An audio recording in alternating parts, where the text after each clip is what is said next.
ఈరోజు బైబిల్ మాట, నా దోషమును కప్పుకొనుక నీ ఎదుట నా పాపము ఒప్పుకొంటిని. యెహోవా సన్నిధిని నా అతిక్రమములు ఒప్పుకొందుననుకొంటిని. నీవు నా పాపదోషమును పరిహరించి ఉన్నావు.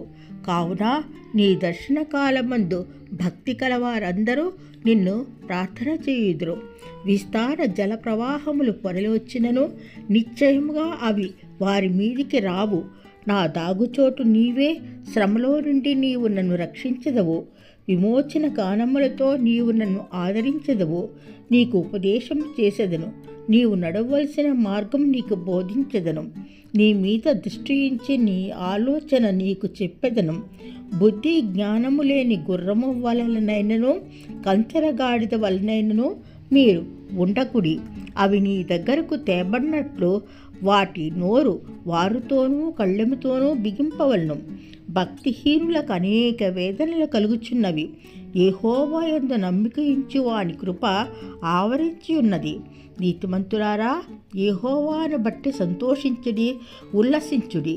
యథార్థ హృదయులారా, మీరందరూ ఆనందగానం చేయుడి. ఆమెన్. కీర్తనలు 32వ అధ్యాయము కొన్ని వచనం.